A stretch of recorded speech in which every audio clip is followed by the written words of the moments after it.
Hi, I'm Terry Crews, and this is my last meal. Woo! He didn't have to do that. Oh my gosh. Look like my school lunch pizza. Beans. What is that? Fish? Oh, this looks good. Cornbread. I don't know what that is. Salad. Garlic bread. Fries. A burger. What the hell is that? Oh my gosh. This looks... 4.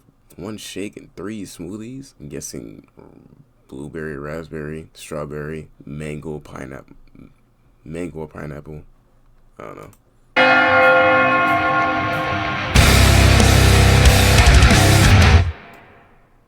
Every person has exactly 2 things in common. We all gotta eat and we're all gonna die. Today's guest is actor, author, and former NFL linebacker. You can catch him in the new movie, The Killer's Game. You can also see him on the America's Got Talent season finale. Terry Crews, welcome to the show. Oh, what's up, my man? How you doing, Josh? Good to see you. Yeah, likewise, man.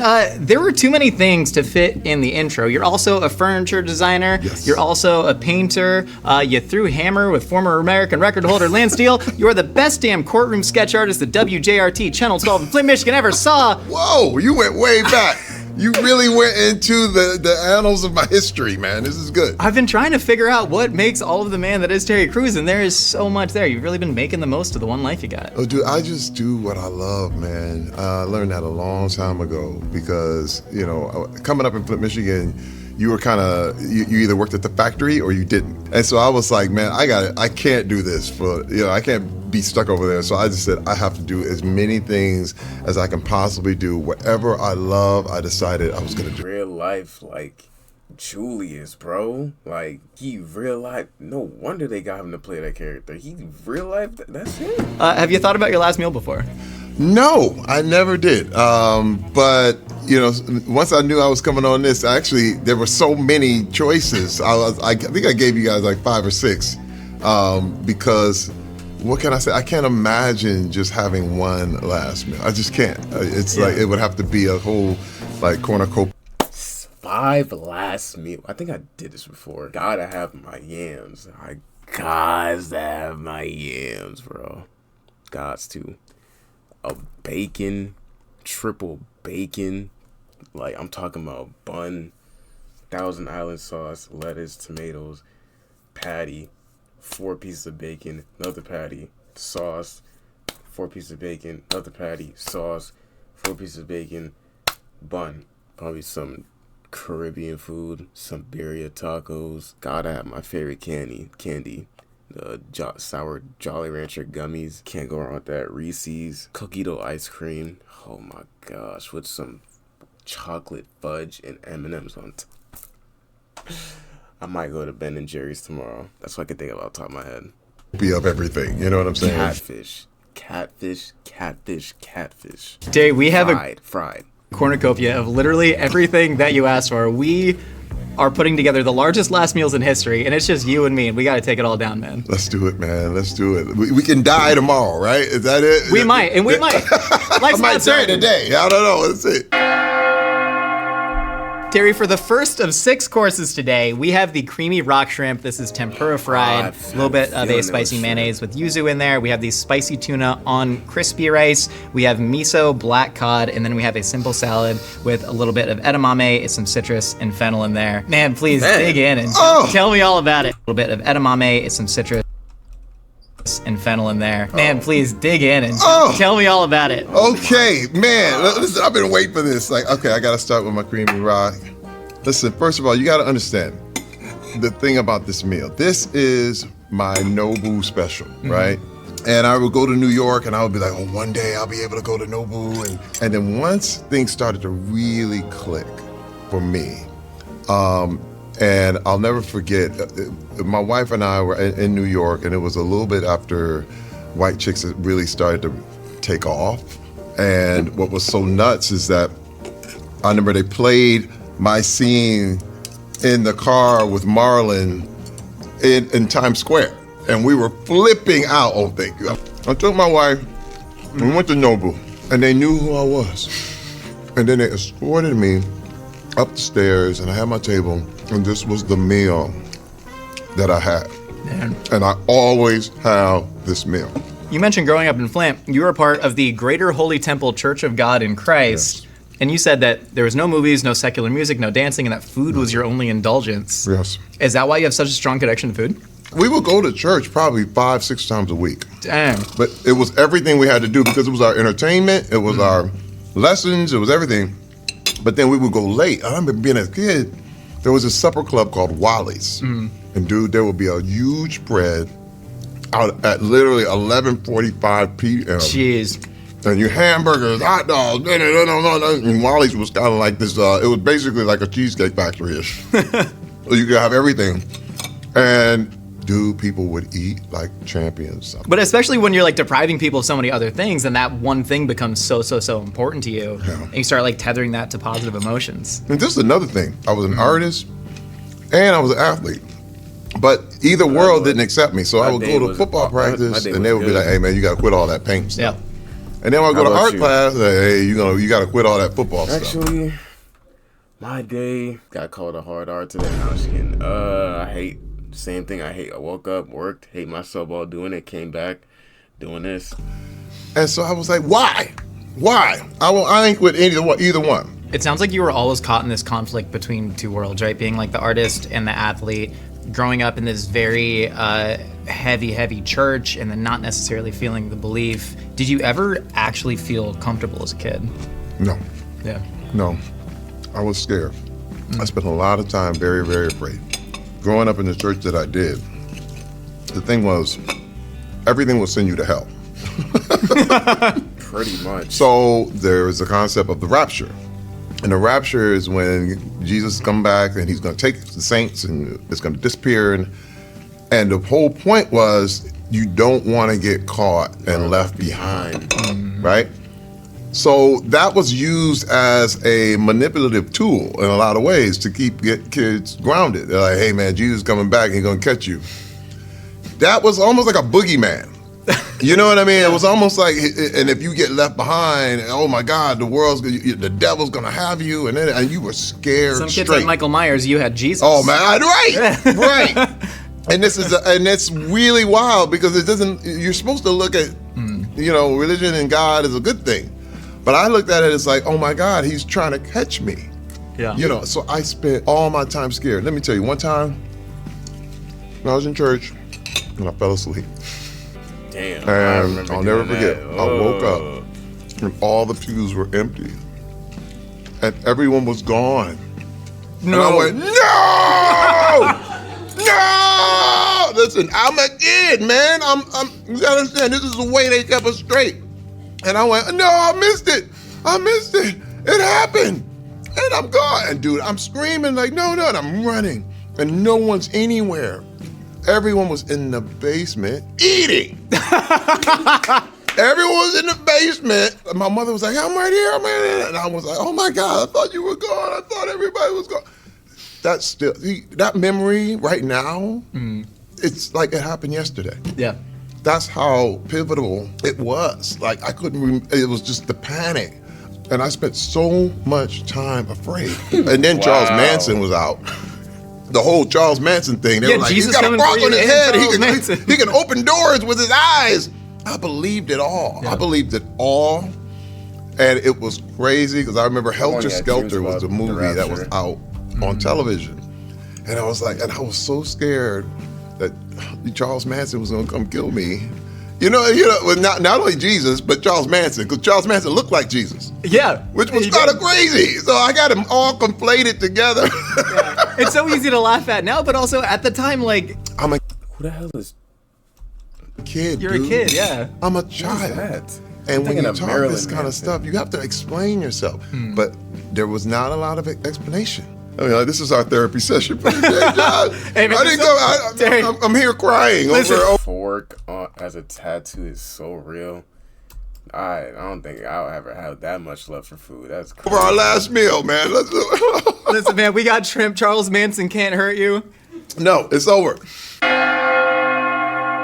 Terry, for I course, don't even like ribs, but oh my gosh, that looks so good. Do you see how perfectly golden that cornbread is? number 2, we got the baby back ribs right here. A little bit of pickled veg on the side, a cornbread muffin, some extra sauce. We got the barbecue baked beans, and then, of course, some collard greens cooked down with some smoked turkey neck in there. Oh, Oh, this is I'm dessert going for the in. first course. I'm going in. First, I gotta add some of these beans right here. This is one of my childhood favorite meals. You have to understand why. Beans, I don't know. There was these beans that I had. They were like mad sweet. I haven't had them in a while. I would actually eat that. I would devour that with some rice. Again, we're going back to the Midwest. Chicken. Oh. Okay? And by going back to the Midwest, we have to talk about a theme park called Cedar Point. Anybody who knows about Cedar Point, I heard that. Woo! Studio audience is live today. See, listen, Cedar Point is the bomb, right? Because we were so far from Disneyland, you ain't getting there. So far from Disney World, no way. And nothing, oh, look at the sauce, man. Oh my God, nothing like, my uncle, oh my God, this is so I don't good. even like ribs. I just like barbecue. You know, everybody in every family had a resident barbecue expert. So he would come by the day before, knowing we were going to Cedar Point. And he would barbecue these ribs. He had this special sauce, special smoke. He would smoke this sauce, the whole thing. And my aunt would make the side. She had the baked beans, she had the greens, she had the cornbread. The whole plan was never to buy food in the park. Yeah. Yep. You know what I mean? Like, we already knew.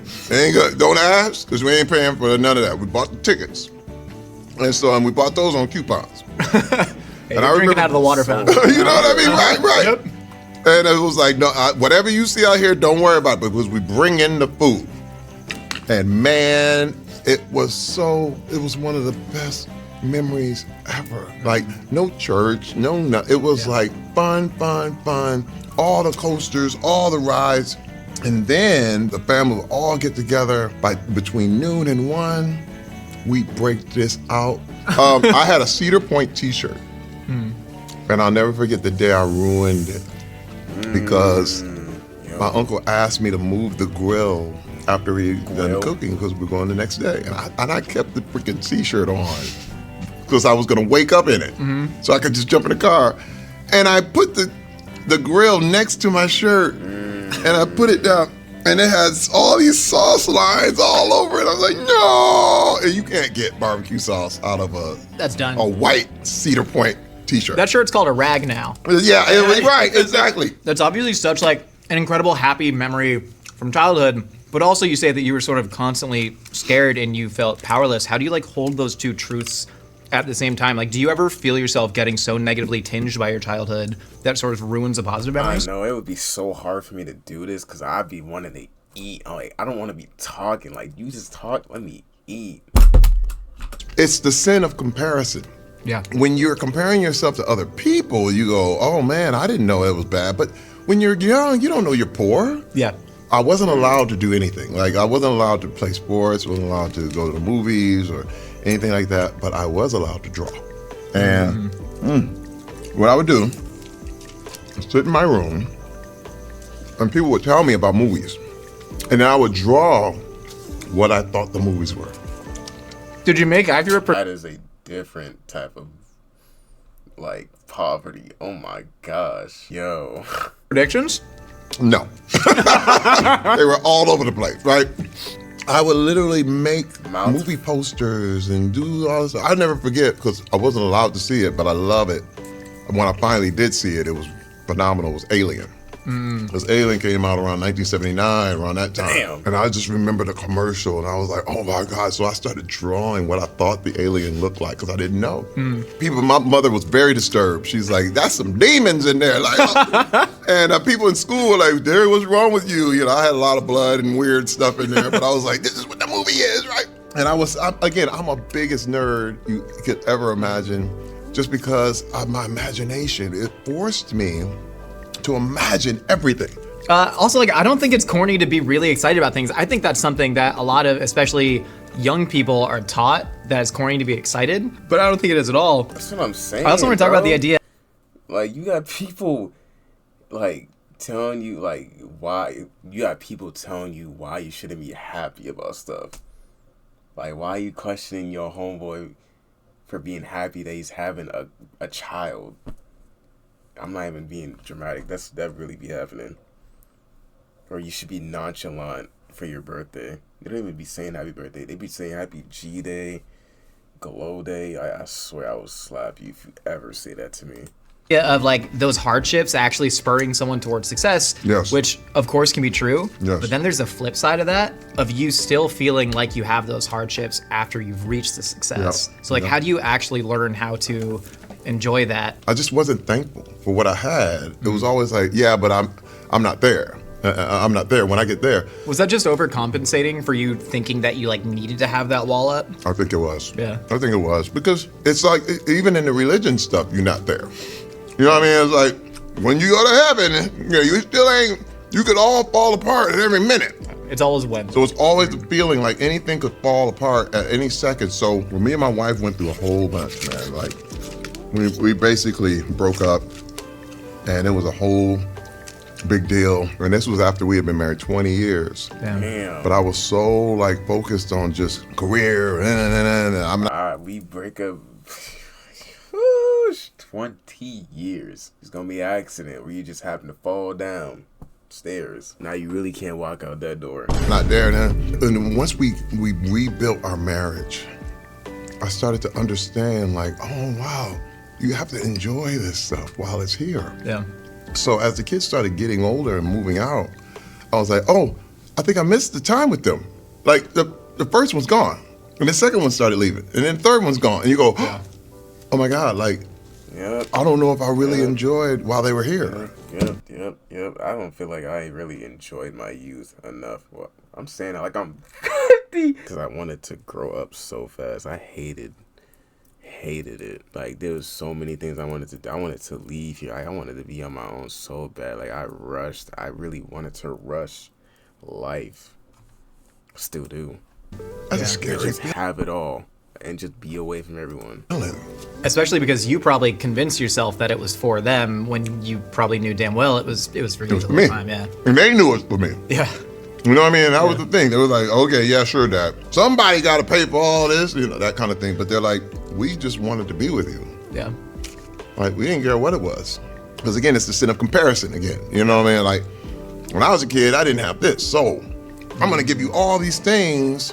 But they're like, but Dad, we just want you. Yeah. I was like, oh, wait a minute. And that took some years, dude. And my wife was always telling me the whole time, like, you need to just chill and you need to be with them. But I was always explaining to her, no, but what happened if we don't have this? She's like, we'll be fine. Yeah. She's a smart lady, man. That's one reason why I'm still here. I'd be dead without her. I ain't gonna lie to you Hey right man, now. cheers to having smart women in our lives. That's it, man. That's it. Hey. Bro. That's it. Cheers. Cheers to that. Cheers to all the smart women. Thankful that I have two. Terry, for our course number 3, healthy interlude, we have the grilled broccolini with a grilled bison ribeye, finished with a little bit of grass-fed butter. We got the baked sweet potato, and then we have a panoply of smoothies. We have the peanut butter, we have the berry, we have the citrus, and then we have the strawberry. And look at them citrus. dance. I'm sorry, I couldn't hear you. My muscles are talking to me. I couldn't hear myself. I was staring. First of all, Josh, you have to understand something about this. This meal is my first like staple official like I'm going to get healthy meal. Okay, this is bison, but I found the less processed this meat was, the better it was for you. You know what I mean? And it was so rich and iron and whole thing. First Bison. I ain't never heard that. time I ever had it, I never That boy red as hell. forget it was like a Santa Fe, New Mexico, and the whole thing, and it was just like, oh my God, this meat is so good. Oh, and it's done perfectly. You're First turning of all, me on to it's hard to bison, burn man. it Yeah. because it always stays. Look at that. It always stays juicy and delicious. When I retired from the NFL, I got tremendously out of shape because as a football player, that was my whole life. I retired. We moved That to is LA. peep. He's like 60. How is he still built like this? I was like, I'm gonna try to get into the industry and the whole thing. But I was so depressed. I used to just sit on the couch and eat pecan sandies. That was my thing, man. Oh, the worst. Like They're each dry one too, man. Oh yeah, with a big glass of milk. Nice. But they're so dry. I don't know what And that I is. gained 50 pounds overweight. I mean, I was like, and my wife came up behind me. She was in the mirror, and she pinched my back fat. Like, whoa. And I was like, whoa, what are you doing? Whoa. And she was like, oh, no, it's okay, honey. It's just cute. It's cute. I was like, this ain't cute. What are you talking about? Don't touch me like that. I'm trying to tell you, like, I had no reason, because I had still seen myself like this super fit guy. And she was like, it's cute. I love you anyway. I was like, don't stop playing with me.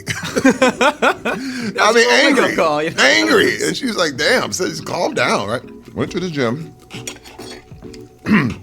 And I told the guy at the counter, I said, I'm going to work out here. He was great. I'll be $100 and then it's like $20 a month. I said, no, you don't understand. I'm going to work out here. He said, yeah, you have to understand, Josh, I never paid to work out. Yeah. In my life. Yeah.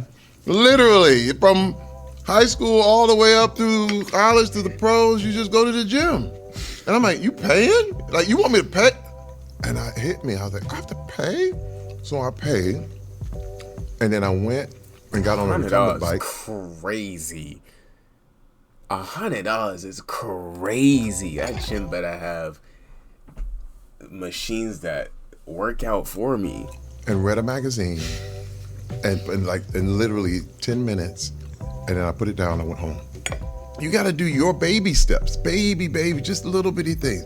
And I also got into smoothies during this time. I love smoothies, you know what I mean? bro. I feel like smoothies were new back then, too. Yeah. We didn't always have smoothies. Dude, there was no Jamba Juice. You know what I mean? This is all brand new. I remember people were like, smoothies, this is the way you can get your calories in and have your protein. And do it. It's a meal and it's a drink. That's how old I am. Because people didn't smoothie. There was no smoothie. It was like either ice cream or water. You were riding a horse to the gym. You know what I mean? Like, yeah, that's what I'm saying. Like, what's up? So, and let me taste this one. Peanut butter. Oh. I love peanut butter, man. Got a little Greek yogurt in there. Whoa, with the Greek yogurt. Dude, look at that. I feel the muscles just building. Look at I that. gotta really cut. That's that. Oh, there you go, Jack. Josh. No, you got it. I gotta work it. Dude, this is some healthy fat, healthy protein. Yeah. The Greek yogurt is great probiotic. I want to ask you about how you first started working out, though, because you were 11 years old, and you said you'd be doing crunches so obsessively that your stomach started to cramp. Yep. A lot of people might start working out to get dates, but you were working out to kill your father. Yep. Very different. Very. Listen, my father.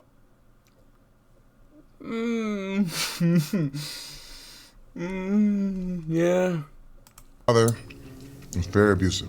One of my earliest memories was him knocking my mother out.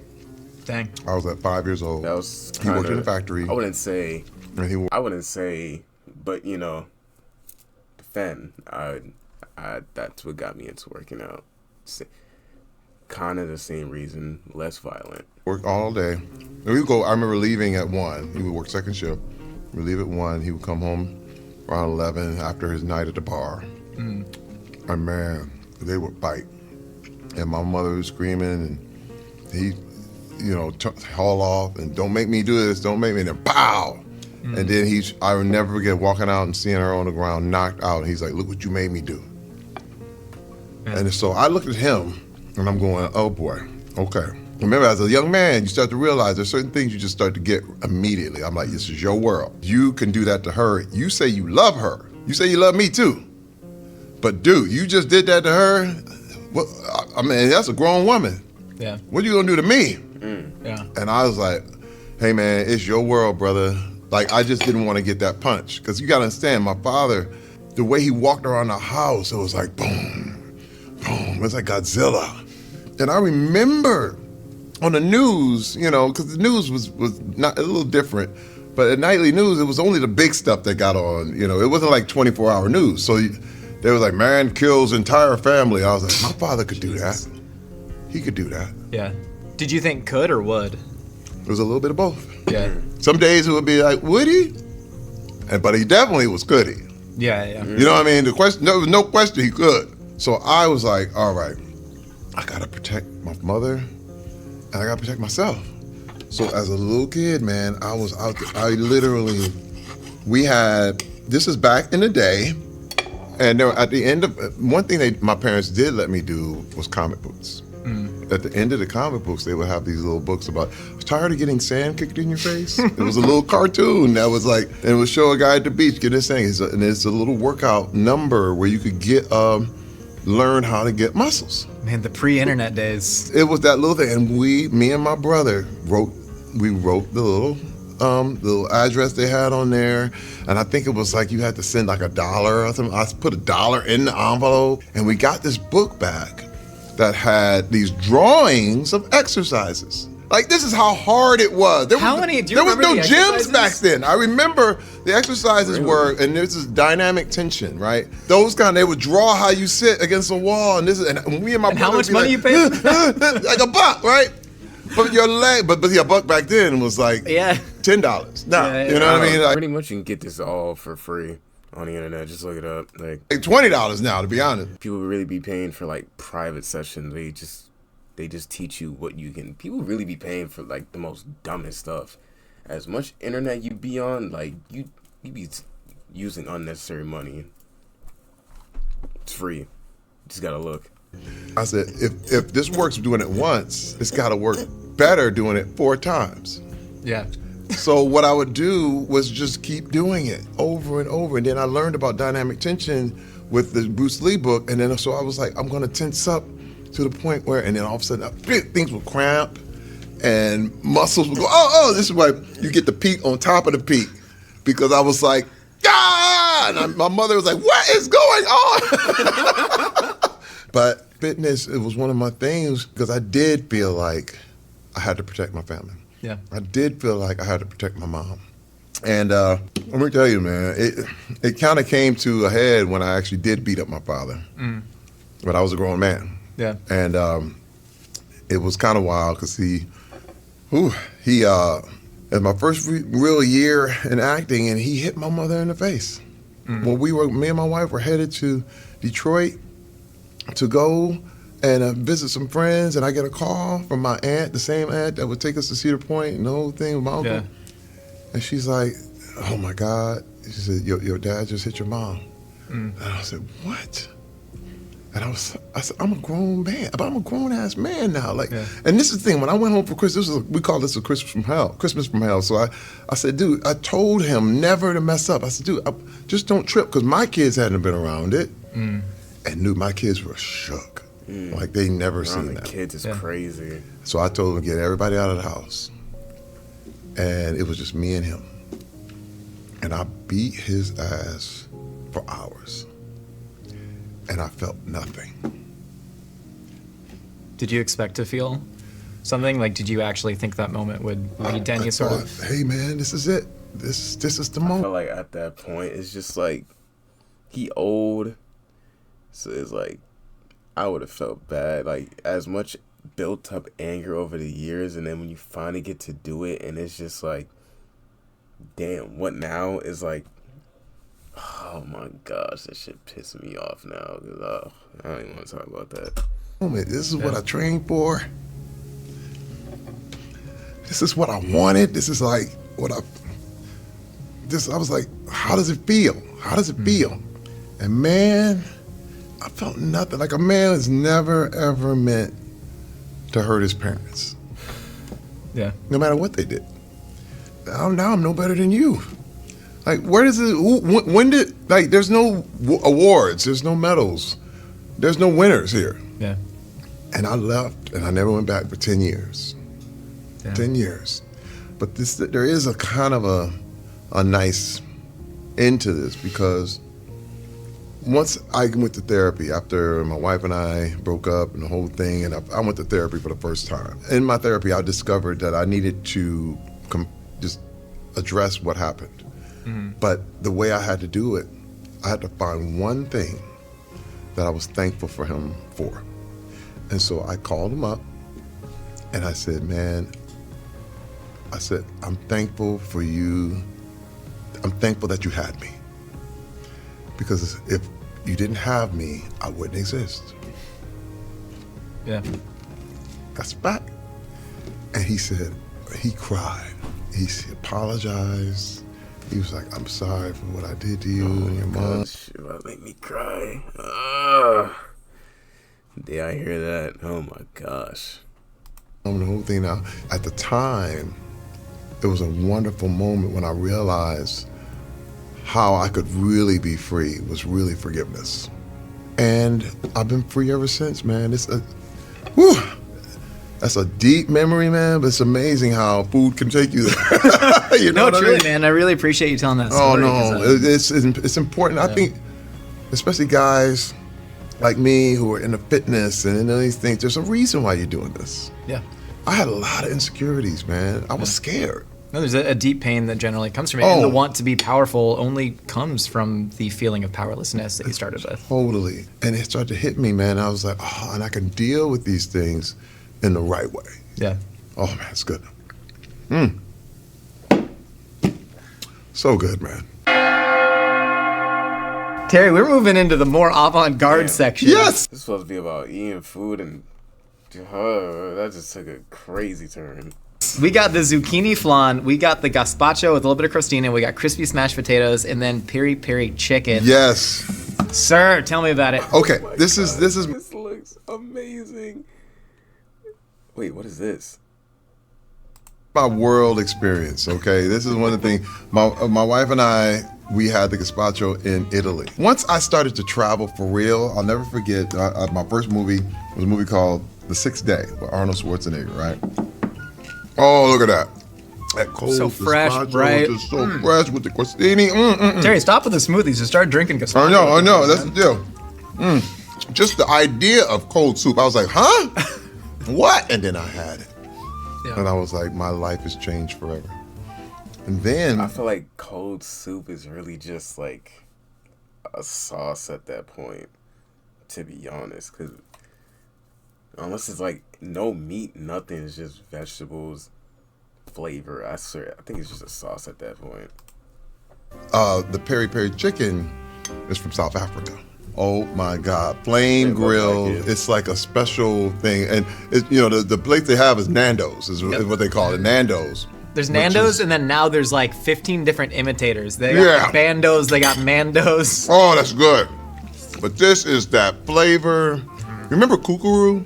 I do remember. I Remember grew up on Kookaroo, man. Dude, I would go to Kookaroo probably 4 times a week. Yeah. That was a necessary thing, and then it went out of business. Then the zucchini flan. Me and my wife went on our 34th anniversary last year, and Oh, we shoot. went to the south of France, and we had a chef, and he made zucchini flan. Now, the only way I had seen flan was like as a dessert. Yeah. Did we get it right? Because we had no idea what you were talking about. Yeah, We said this is zucchini good. flan. No, this is good. I said, oh my God, the fact that you could make this as a side dish, it's just so beautiful. Like tuna. Or And then we go into the egg smashed salad. potatoes right here, man. One of my New York spots, Quality Meats, and they have the best potatoes in the world. And I love these smashed skillet potatoes. This is the indulgent meal. This is when you're like, we going big, and we ain't going home. You know what I mean?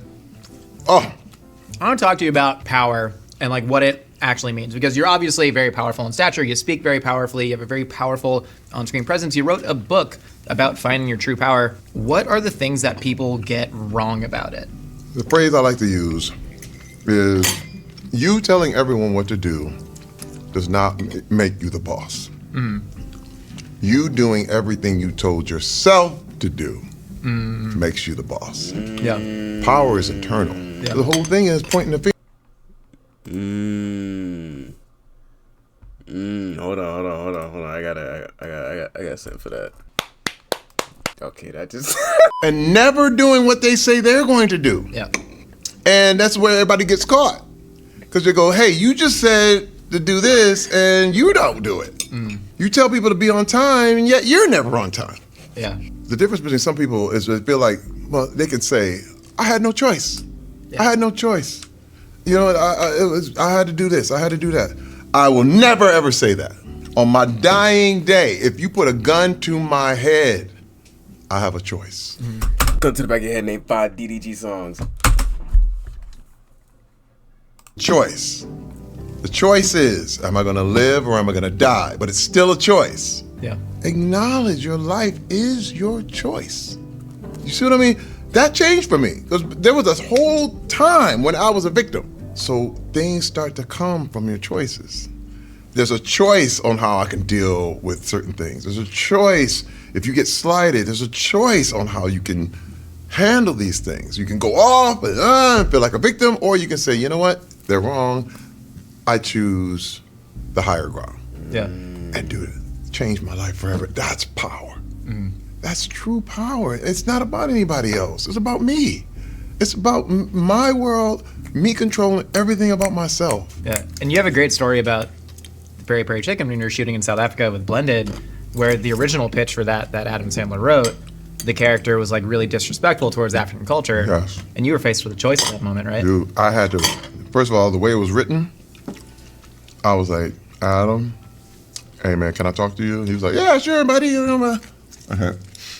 Man, we're gonna be in trouble if I do this the way this is. I said, no, I can't. First of all, I'm not gonna do it that way. Yeah. So are you open to ideas that I have? So it was very stereotypical and weird and disrespectful to African culture, and I decided, okay, let's make this guy like the Don Ho of the place. Let's give him suits. Let's laugh with him and not at him. Let's not laugh at the culture. Let's all of us laugh together. And it changed the whole dynamic of the movie. And I was so thankful that he let me do that, because there are times when, you know, other movies and other projects, they go, nope, that's the way it is. Sorry, buddy. And then when you shed that responsibility and you make the choice that you said you didn't have a choice within, then you feel shame about that, and then you blame other people. So it just creates this whirlpool of shame where you're like diving down. But it sounds like you're taking like radical accountability for everything in your life, and I think that freaking rules, man. You know, it took me a while to get to that. Hard thing to do too, because you got pride and ego, and you got people thinking you better than anyone, and it's just like people just be too stuck in their head trying to be someone they're not, while trying to figure out what they want to be. Is like the cycle never ends. That thing, and it was really a bounce through, you know what I mean? But I'm so thankful I made it through this pop, because I didn't stop. Yeah. And I didn't give up. Very hard to do. Okay, ready to get to course number 5? Let's do it. What course are we on? I know. Where are we? I think. Oh my I think God. when you were 6 years old, the rapture did come. And this is either heaven or hell, and I can't. This is hell. This is hell. Terry, for course number 5 in your meal from hell, we have the garlic bread, we have the Caesar salad, hand-torn croutons, and then we have the frittata affogato. Affogato. As a kid, what comes second, very, very closely second, and almost went to the top was pizza. Pizza, bro. Like, I could eat 2 large pizzas with every Same. That's not healthy, but same. thing Pepperoni. all on my own. With my father, he was a big gambler, right? Oh my God, this is so good. He was a big gambler. So, you know, you normally lose more than you win. But occasionally he would win, and he would come home, and it was one of the happiest days of my life. Meaning, he would have money. He would wake us all up. Oh, let me get some of this garlic bread. Please, man. You combine this all, it just turns into pizza. Oh no, that's what I'm saying. And he would bring home 2 large pizzas, and we would be up at midnight. And we'd be eating that pizza, and he'd be stacking his money on the table. And my mother and listen, my mother and father. That's the first time I ever saw them kiss. Really? Like in love, and I was going, whoa, like that, that's just like on TV. That's what I was saying in my head. Yeah. I realized, because I mean, I would live on pizza in college and the whole thing, but you realize, oh my God, I can't eat pizza all the time. Yeah. Because you're like, oh my God, I'm gaining weight and the whole thing. This frittata changed my life. It's a high-protein pizza. Because it's the flavors are all there, but instead of a bready crust, it's egg. Yeah. And the frittata, if you gotta have a little bread and a little thing that really cut it, you get the garlic bread right in there. Oh my God. And the Caesar salad. He's Classic. loving More this. cheese. More But cheese. vegetables. It's good for It's you. veggies, man. It's lettuce. I like my Caesar salad drenched with that salad dressing. Your mom was a big sweepstakeser, right? So it was like that you got a lot of your morality from movies, because everywhere you looked around yourself as a kid, you're like, well, I know what Elder Jones is doing behind the church, so I can't get it from there. Yep. What movie do you think had the strongest impression on your moral code as an adult? You know what? Star Wars. Yeah? Star Wars. Because it was about evil. Star Wars. It was about good. And I'll never forget, like even with Empire Strikes Back, and it was almost like finding the goodness in things that you wouldn't find. Like Yoda was a joke at first. You thought Yoda was a cartoon character. You're like, oh, he's cute, he's silly, he's silly. He was the wisest one. When Yoda got in his power, when Luke's ship is all bogged in the swamp, and then Yoda sticks his 3 fingers out there, and it raises up. I get emotional now, dude. I get emotional about that because it's like, yo, he's such a geek. And you start to learn about being good, and you know, you didn't really die.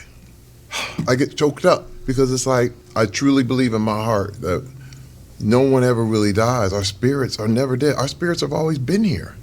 So we just move to another state, move to the next thing, and it supplants all that fear and scary, oh, what's going on, into a whole nother thing for me. And again, not like Star Wars is real, but it gave me a lesson. And wait a minute, we are here. Yeah. When my mom passed away, I could feel her. Peace, Cruz. You know what I mean? I know she's proud of me. I know she's looking and she's watching. And she's in a better place. And she knows more than ever now. You know what I mean? Because all has been revealed to her, and we're all going to eventually get there. So I don't fear moving to the next level. And I think Star Wars did a great job of just putting that morality in a picture so that we can understand it.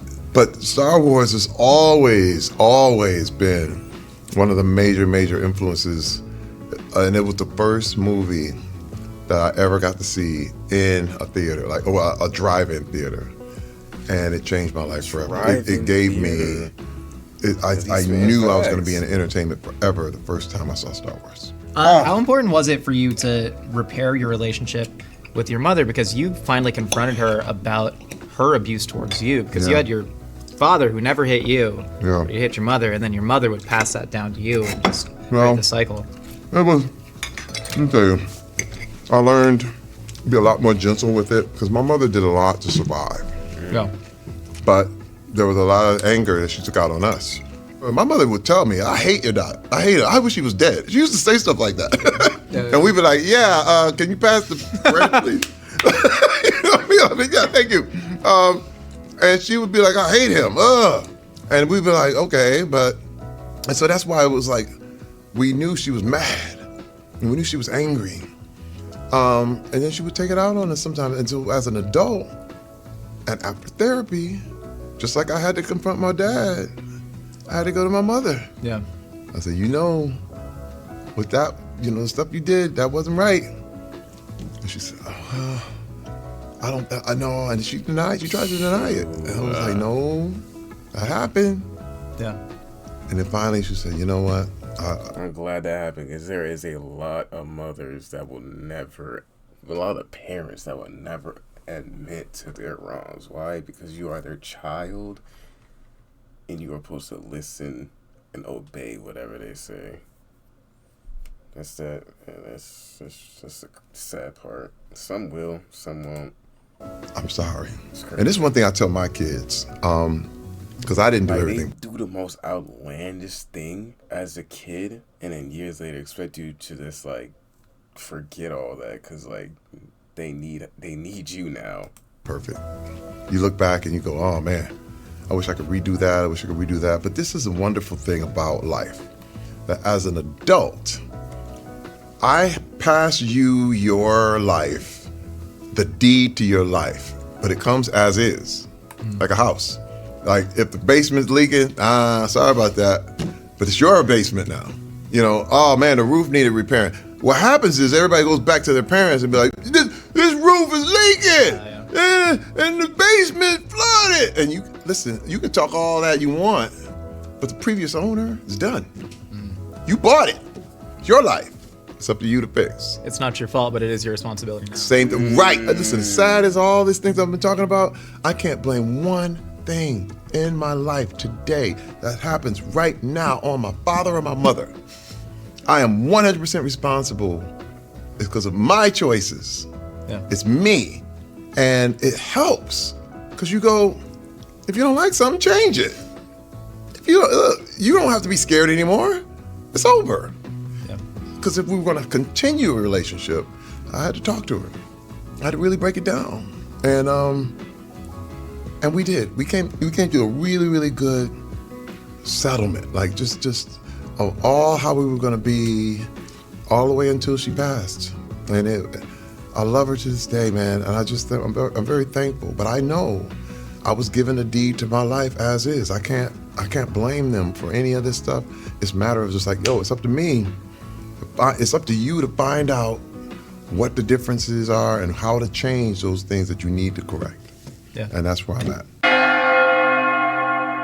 Terry, as Woo! the meat sweats rain upon us, we got the final course of your final meal, the classic double cheeseburger, a little bit of pickles, some special sauce. Yes. American. Gosh, a little bit. I see like 4 or 5. I'm not mad. I'm just like double cheeseburger, island sauce, pickles, lettuce, tomatoes, ketchup, mustard, barbecue sauce, 4 slices of bacon, and a side of Coke. Oh my gosh. Cheese on that squishy bun. We got the fresh French fries, and then we got Not Coke. Anything but Coke or Pepsi. a strawberry shake. Or orange Fanta. Oh my God, Good, my thank you God, so thank you, much. thank you. But now, let's talk about this. The shake's so good, your eyes cross a little bit. Oh, so good. Come in. Oh, these hot, fresh fries. And then the cheeseburger with the special sauce, double. Uh-oh. If you won't get messy, you ain't eating it right. I remember spending my whole allowance going to get a cheeseburger, fries, and a shake. And I'm gonna tell you this, and this is a real big, deep confession. Remember I told you my mother hated my dad? Mm-hmm. She cooked like she hated him. Intentionally or? Intentionally. There would be something boiling on the stove, and you'd be like, what is that? Like there's a bone sticking out of, and he wanted it with rice. And she's like, I remember he'd go to work at 1, and we would go there, and he was like, oh, this is so horrible. And then she'd make herself a whole nother meal at night herself. I'm serious. That's She'd be the long frying that psychological shrimp and game, doing all man. that. I'm like, oh, and then we wake up like, I smell something. Go back to bed. Shut up.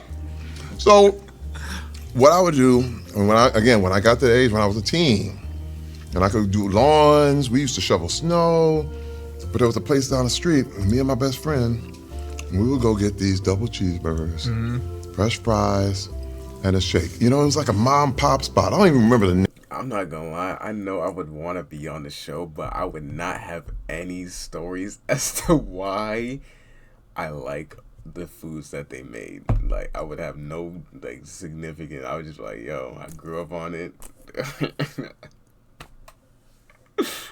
I'm just hungry, bro. Name of it. Because I know I ate good when I had a double cheeseburger, fries, and a shake. I can no longer tell if you've died and we've gone to hell, or maybe I've died and gone to hell. Because I've eaten so much that I'm hallucinating that I'm eating a cheeseburger with President Dwayne Elizondo, Mountain Dew, Herbert Camacho. I'm freaking out a little bit. On Monday Night Football, Chargers versus Colts, you hit a man so hard that you knocked yourself out, and you said that while you were knocked out, that was the most peaceful you'd ever been, like you were back in the womb. It was wonderful. Do you think that's what death is gonna be like? Yeah, listen, I've never been high. I've never been drunk. I don't drink. No alcohol, no drugs, never been high in my life. That was bliss. I remember, because your body just shuts down. Like, I remember just all of a sudden there's this huge shock and blinding, like, blow, you know, your whole world, because you're already in a helmet. So you feel like you're in a car accident, you know what I mean? And then it was like, like all the air, like you're in space. It's like all the oxygen is nowhere, and you're just floating. And there's no up, there's no down.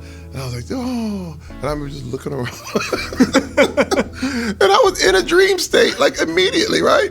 But it felt like 2 weeks. It was actually 20 seconds, because then you lost all space and time. You've lost all contact with it, right? I get up, and all of a sudden I'm looking at the team. I'm going, wow, what's the you mean? What's the you mean? And everybody's like, what are you talking about? And it's a horseshoe on the Indianapolis Colts helmet. And I'm like, are we in Utica? Easy mistake. Anybody could have made that. Are we in Utica? And then I started to panic, because people were like, man, stop. And then I went, uh-oh. And they called them punt team. Uh-oh. I think that's my mind. That's what I felt. The ring. Terry is still in the concussion. In the ears. It is like, Monday, 1994. wait a minute. I'm just waking up from my dream right now.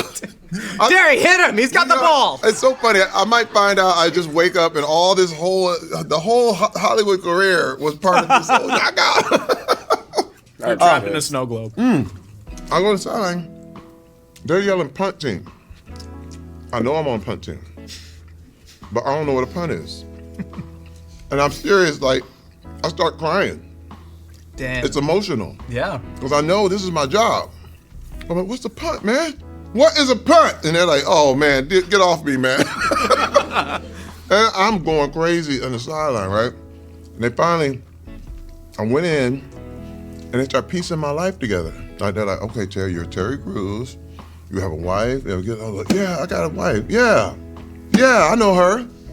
I'm talking to the doctor like this. He's telling me, like, how many kids do you have? And I was like, oh, man. And finally, my memory came back, and they said, okay, you can play the rest of the game. There was no concussion protocol back in the day. You got your bell rung. No, I played, right. Yeah. Wait, and it was hit of the week. I got the T-shirt. You get the T-shirt, hit of the week. You know what I mean? And it's like, whoa, yeah. And you realize, oh, my God. Now, I really believe being an actor and performing saved my life. Because what happens is when athletes, especially athletes with head injuries, when they're done, serious. They literally don't use their brain anymore. Yeah. And dude, if you don't use it, you lose it.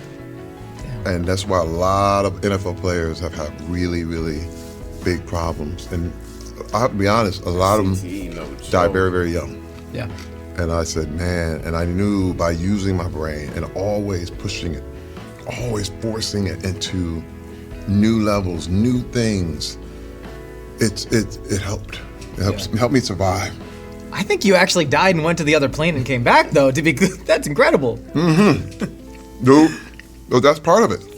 That's how I know there's more than this. Yeah. Jay, you ready for the lightning round? I'm ready. Who's the one person, dead or alive, you'd want to share your actual last meal with? Jesus. What song do you want to be played at your funeral? 1,000 Miles. Good Days by SZA. Oh, man. God, me too, bro. Me too. That's my song now. That's my song. People know me by that. That's my song.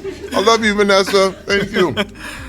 Which The Killers Game co-star would you least want to face in Battle Dome's roller cage? John Cena. Oh my God, Dave Bautista, all the way, man. That's a tough son B right there, brother. You can sell that. I love Dave. I love Dave. What's your biggest fear? Getting Not reaching my potential. everything I want and not having the energy to do it. You know what I mean? Like to have this opportunity and not having, and being too tired to go after it. Which NFL player's portrait are you the most proud of painting? John Pork. Stan Humphries. There was a guy named Stan Humphries, quarterback with the Chargers. It was a beautiful painting, man. He went over his mantelpiece, and the whole thing was him standing over the city about to throw the ball. It was amazing. Incredible. What's the hardest goodbye you've ever had to say? I don't have any. I don't really have any. To my wife, when I was going to camp. I'll never forget when I was going to camp at the Redskins. That was really hard because I would missed her so much. I actually spent time in Germany doing all this, and I got to see her for a minute. And then I was pulled away again. And I was like, oh, I just want to hold her. I want her to be back with me. You know what I mean? Yeah. That was hard because we go away for a month and a half, and you're like, oh. Of all the characters you played, which one do you think A deserves? month and a half. I can't even survive a week. Oh boy, I panic. Deserves their own spin-off movie. Camacho. Oh, Dwayne Elizondo Mountain Dew Herbert Camacho put some respect on the name. deserves his own movie, especially now. Especially now. Oh God, I think we're beyond parody. Finally, Terry, are you happy? I am very, very happy. You seem I'm happy. so happy. I'm so thankful. I'm just so honored. And man, to go I in. don't know. I just watching this made me feel like I'm him. I almost forgot I got work tomorrow. Anywhere in the world and people know your name, but also that I still have my family. Yeah. That I am a husband first, I am a dad. I truly have it all. You know what I'm saying? Which is wonderful. You know, my wife and I just celebrated our 35th anniversary. Damn. And it's beautiful, man. I mean, I think not a lot of people ask the question what it means to be a good man in the world right now, and you are asking the hell out of that question, providing some good answers. So I really appreciate you coming on the show. Thank you, Josh. Thank you, course, man. And I'm full. Same. I'm really full. And I'm still doing it. I'm going all the way in. This is one of the best shakes I've ever had. You guys, I'm trying to tell you, man, you guys, anybody want to come on this show, they doing it for real. It tastes amazing. Everything. We only gave him $20 to say that too. His rates are very reasonable. Old Spice paid it. No. If you want to deliver your last words to that camera right there. God will not have his work made manifest by cowards, which is Ralph Waldo Emerson. I have it up in my gym. I have it in all my books, which means it takes courage to do everything. It took your mother courage to have you. God will not have his work made manifest by cowards. Take it. Go for it. It's the only way you're going to do anything is to be courageous. I'm all jacked up on a run through a brick Woo! right now. Let's go! That's part of the shake talking. Terry, I appreciate you, man. Everyone make out. Everyone make out. Everyone make out. That's the message. That's the message. Everyone make sure to check out the Killers Game and the America's Got Talent season finale. Terry, anywhere else I can find you? Anywhere. Find me on the reruns, everywhere. Oh, Everybody Still Hates Chris comes out this fall on Comedy Central. It's the animated version of Everybody Hates Chris, man. It's so beautiful. I mean, to get the chance to play Damn. I'm gonna watch that. Julius again. It's nuts. 20 years later, me, Tashina, Chris Rock. I'm all over. I'm animated, y'all. If I'm not animated enough. I can't imagine more animated. Again, man, thank you so much, and thank you for stopping by Mythical Kitchen. We got new videos out all the time. You know the deal. That was beautiful, man. Oh my gosh, that was beautiful.